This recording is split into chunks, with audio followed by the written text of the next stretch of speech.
തീവ്ര വോട്ടർ പട്ടിക പരിഷ്കരണത്തിലൂടെ തയ്യാറാക്കിയ സംസ്ഥാനത്തെ കരട് വോട്ടർ പട്ടിക ഇന്ന് പ്രസിദ്ധീകരിക്കും. 25 ലക്ഷം വോട്ടർമാരാണ് പട്ടികയിൽ നിന്ന് പുറത്തായത്. ഫെബ്രുവരി 23-ന് അന്തിമ വോട്ടർ പട്ടിക പ്രസിദ്ധീകരിക്കും. കരട് വോട്ടർ പട്ടികയിൽ പേരില്ലാത്തവർക്ക് വോട്ട് ചേർക്കാൻ അവസരം ലഭിക്കും. അരുൺ സോളമനാണ് വിശദാംശങ്ങളുമായി ചേരുക. തീവ്ര വോട്ടർ പട്ടിക പരിഷ്കരണത്തിലൂടെയുള്ള അതിന് തയ്യാറാക്കിയ സംസ്ഥാനത്തെ കരട് വോട്ടർ പട്ടിക ഇന്ന് പ്രസിദ്ധീകരിക്കും. 25 ലക്ഷം വോട്ടർമാരാണ് ഈ പട്ടികയിൽ നിന്നും പുറത്തായത്. ഫെബ്രുവരി 23-നാണ് അന്തിമ വോട്ടർ പട്ടിക പ്രസിദ്ധീകരിക്കുക. അരുൺ സോളമൻ ചേരുന്നു. അരുൺ, ഈ കരട് വോട്ടർ പട്ടികയിൽ പുറത്തായവർ, കരട് വോട്ടർ പട്ടികയിൽ നിന്ന് ആരൊക്കെ പുറത്തായി എന്ന് ഇന്ന് അറിയാൻ സാധിക്കും. അതിൽ പേരില്ലാത്തവർക്ക് വോട്ട് ചേർക്കാനുള്ള അവസരവും ഇനി ലഭിക്കുന്നതായിരിക്കും, അല്ലേ?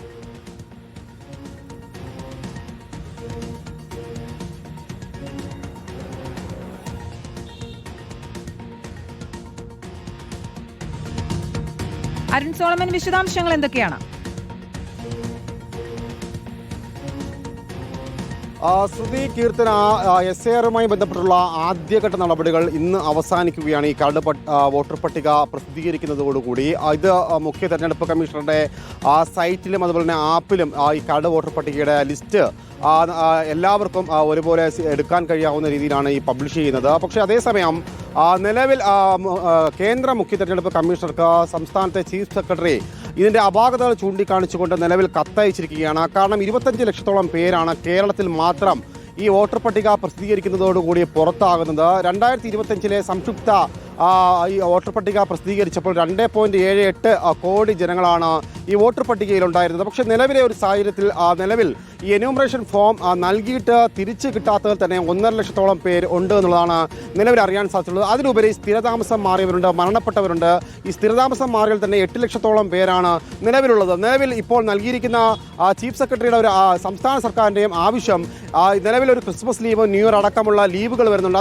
അതുകൊണ്ട് തന്നെ പുറത്തുള്ളവരും അതുപോലെ തന്നെ ഈ സ്ഥിരമായി മാറി താമസിക്കുന്നവരൊക്കെയും നാട്ടിലേക്ക് തിരികെ വരാനുള്ള ഒരു സാഹചര്യം കൂടി കണക്കിലെടുത്ത് 2 ആഴ്ച ഈ എന്യൂമറേഷൻ ഫോം ഫില്ല് ചെയ്ത് നൽകാനുള്ളൊരു സാവകാശം നൽകണം എന്നുള്ളൊരു ആവശ്യമാണ് നിലവിൽ സംസ്ഥാന സർക്കാർ മുന്നോട്ട് വച്ചിരിക്കുന്നത്. കേരളത്തിന് പുറമെ തന്നെ മധ്യപ്രദേശ്, ആന്ധ്രാപ്രദേശ്, ആൻഡമാൻ നിക്കോബർ അടക്കമുള്ള സ്ഥലങ്ങളിൽ ഇന്ന് ഈ കരട് വോട്ടർ പട്ടിക വരുന്നുണ്ട്. എല്ലാറ്റിലും പുറമെ ഇന്ന് മുതൽ ജനുവരി 22 വരെ ഈ ഇതിലുള്ള പരാതികൾ പരിഹരിച്ചുകൊണ്ട് തന്നെ വോട്ടർ പട്ടികയിൽ വീണ്ടും പേര് ചേർക്കാനുള്ള ഒരു സാവകാശം ഉണ്ട് എന്നുള്ളതും വിസ്മരിക്കാൻ കഴിയില്ല. അതിലേറ്റവും പ്രധാനപ്പെട്ട ഒരു കാര്യം, ഈ എന്യൂമറേഷൻ ഫോം ഇനി നൽകാനുള്ളത് അപേക്ഷ ഒന്നേന്ന് നൽകേണ്ടതുണ്ട്. ഡിക്ലറേഷൻ ഫോം ഫില്ല് ചെയ്ത് നൽകി വേണം ഇനി ഓരോരുത്തർക്കും ഈ വോട്ടർ പട്ടികയിൽ പേര് ചേർക്കാനുള്ള ഒരു സാവകാശം നൽകിയിരിക്കുന്നത്. പക്ഷേ അതേസമയം മരണപ്പെട്ടവരുടെ പുറമെ ഈ സ്ഥിരതാമസം മാറിയവരുണ്ട്. അതുപോലെ തന്നെ എന്യൂമറേഷൻ ഫോം നൽകാൻ, അതായത് കണ്ടെത്താൻ കഴിയാത്ത 1.5 ലക്ഷം പേരാണ് ഇനിയുമുള്ളത്. ഇതിൽ ഏറ്റവും പ്രധാനപ്പെട്ട ഒരു കാര്യം, രാഷ്ട്രീയ പാർട്ടികൾക്കും അതിൻ്റെ പ്രതിനിധികളും ഒരുപോലെ ആവശ്യപ്പെടുന്നത് ഇതുവരെ ആയിട്ടും എന്യൂമറേഷൻ ഫോം നൽകാത്തവർ, അതിലെന്തൊക്കെ അപാകതകളുണ്ട് അത് സംബന്ധിച്ചുള്ള വിശദീകരണം ഒന്നും തന്നെ ഇതുവരെയും അതിനുള്ളൊരു സാഹചര്യം ഒരുക്കി കൊടുത്തിട്ടില്ല. ആരൊക്കെയാണ് വോട്ടർ പട്ടികയിൽ പുറത്തായത്, ഇതുമായി ബന്ധപ്പെട്ട വിശദാംശങ്ങൾ ഇതുവരെയും രാഷ്ട്രീയ പാർട്ടികൾക്ക് നൽകിയിട്ടില്ല എന്നുള്ളതാണ്. അടിയന്തരമായിട്ട് അത് നൽകാനുള്ള ഒരു ആവശ്യം കൂടി നിലവിൽ ചീഫ് സെക്രട്ടറി ഇപ്പോൾ മുഖ്യ തെരഞ്ഞെടുപ്പ് കമ്മീഷണറായിട്ടുള്ള ജ്ഞാനേഷ് കുമാർ നൽകിയിട്ടുള്ള കത്തിൽ സൂചിപ്പിച്ചിട്ടുണ്ട്. എന്തായാലും ഫെബ്രുവരി 21-നാണ് അന്തിമ വോട്ടർ പട്ടിക വരുന്നത്.